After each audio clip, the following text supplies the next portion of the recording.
Bom, alunos, agora nós vamos à terceira parte do nosso vídeo sobre a explicação das regras dos sinais de pontuação. E agora nós vamos para o ponto e vírgula, que é esse sinalzinho aqui, que vocês já sabem, logicamente, né? O pontinho em cima e tipo uma vírgulazinha embaixo, por isso se chama ponto e vírgula, né? Utiliza-se ponto e vírgula para separar os itens de uma sequência de outros itens. A regra mais clássica é essa aqui, né? Por exemplo, para preparar o bolo, vamos precisar dos seguintes ingredientes. Então, eu tenho uma lista longa, né? Então, para separar um item do outro, eu vou usar o quê? O ponto e vírgula. Eu vou precisar de uma xícara de trigo, ponto e vírgula. 4 ovos, ponto e vírgula.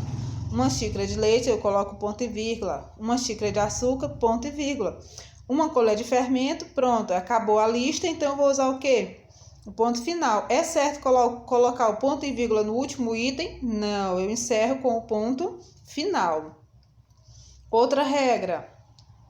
Utilizamos o ponto e vírgula também para separar orações coordenadas, muito extensas, quer dizer, muito grandes.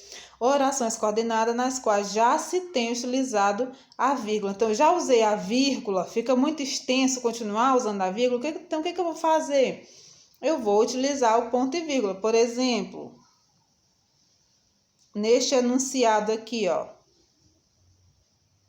de Visconde de Taunay. Disse assim, ó, uma citação desse texto aqui, ó. Esse aqui é mais usado assim por universitários, mas eu já quis trazer para vocês porque vocês vão para o ensino médio próximo ano. Vão usar muitos textos de literatura, enfim, vocês irão precisar. O rosto de 10, amarelenta e feições inexpressivas numa quietude apática era pronunciadamente vultuoso, o que mais se acentuava no fim da vida, quando a bronquite crônica de que sofria desde moço se foi transformando em opressora asma cardíaca, os lábios grossos inferior de tanto tenso. Perceberam aqui onde foi usado o ponto e vírgula? Bem aqui, ó. Por quê? Já foi usado a vírgula tantas vezes, ó. Tá vendo como essa citação é longa? Por que eu digo citação, professora? Por que você diz, professora, citação? Porque isso aqui é uma citação desse livro, né? De Visconde de Taunay, desse autor aqui, ó, né? Então, ele já usou muitas vezes a vírgula. Então, para não ficar muito longo, assim, usando a vírgula, como a citação é longa, usei o ponto e vírgula aqui, ó, tá? E ficou muito bem encaixado, ok? Então, este é as duas regras básicas do uso do ponto e vírgula. Agora vamos para o uso do travessão. Esse nós usamos muito quando estamos escrevendo contos, fábulas, né? Quando estamos usando os textos narrativos, não é verdade? Em que o autor descreve, introduz a fala das personagens, né? Então, o travessão deve ser utilizado para os seguintes fins: iniciar a fala de um personagem no discurso direto. O que é o discurso direto? É onde o personagem, né? Onde a personagem fala diretamente, onde aparece no texto a fala direta da personagem, como aparece aqui no exemplo. O narrador diz assim, ó, então ela disse. O que o personagem disse? Eu coloco os 2 pontos aqui para introduzir a fala da personagem. Então, eu vou colocar o travessão, porque esse travessão marca a fala direta da personagem. O que a personagem disse? O que ela disse? Gostaria que fosse possível fazer a viagem antes de outubro. Então, isso aqui é a fala da personagem. Como é que eu sei? Porque o narrador disse. Então, ela disse. Ela, a personagem, disse. Coloco os 2 pontos, eu coloco o travessão, ok? Para indicar mudança de interlocutor nos diálogos. Bom, tenho duas ou mais pessoas conversando. Quando um vai mudar a fala do outro, vai mudar a fala de um para o outro, muda também o quê? Né? Vai mudar o quê também? o travessão. Um diz: querido, você já lavou a louça? Então, eu não vou colocar a resposta. Eu posso até colocar a resposta aqui na frente, mas tem que ter também o quê? Um travessão. Ó. Aí vem a resposta. Sim, já comecei a secar, inclusive. Então, essa pessoa aqui claramente é uma. Talvez a esposa. Ó. E aqui, com certeza, pode ser o esposo respondendo. Um perguntando e o outro respondendo. Mudou aqui o interlocutor. Mudou aqui a personagem. Então, foi marcado pelo quê? Além dos outros sinais de pontuação, também o travessão. O travessão é bem importante aqui na produção de textos narrativos. Ele é usado para unir grupos de palavras que indicam itinerários, ou seja, destino, lugares, rumo, direção. Por exemplo, o descaso do poder público em relação à rodovia Belém-Brasília é decepcionante. Nesse Belém-Brasília, então eu coloco aqui tipo o travessãozinho aqui, ó, para marcar esse itinerário, a direção, o caminho, o rumo, Belém-Brasília. A direção, Belém-Brasília.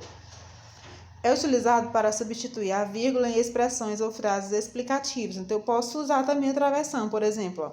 Dizem que Elvis... Quem é o Elvis? O Elvis é o rei do rock. Então, essa expressão é explicativa, ó, o rei do rock, então ele pode ser usado aqui uma vírgula ou também o travessão. Pode ser usado também, lembram lá, ó, o parêntese, né? Mas é menos usado o parêntese, é mais usado mesmo a vírgula ou o travessão. Então, dizem que Elvis, o rei do rock, na verdade, detestava atuar, ok? Vamos continuar. Continuamos aqui. Agora, o nosso último sinal de pontuação são as aspas. Esse sinalzinho aqui que abre e fecha, marcando uma palavra ou uma citação, né? Conforme nós vamos ver aqui nas regras de uso. As palavras são utilizadas com os seguintes objetivos: isolar palavras ou expressões que fogem à norma culta, como gírias, estrangeirismos, palavrões, neologismos. Não indico o uso de palavrões em textos, não, viu? Arcaísmos e expressões populares. Arcaísmos são expressões assim antigas, usadas muito antigamente. Por exemplo, a aula do professor foi irada.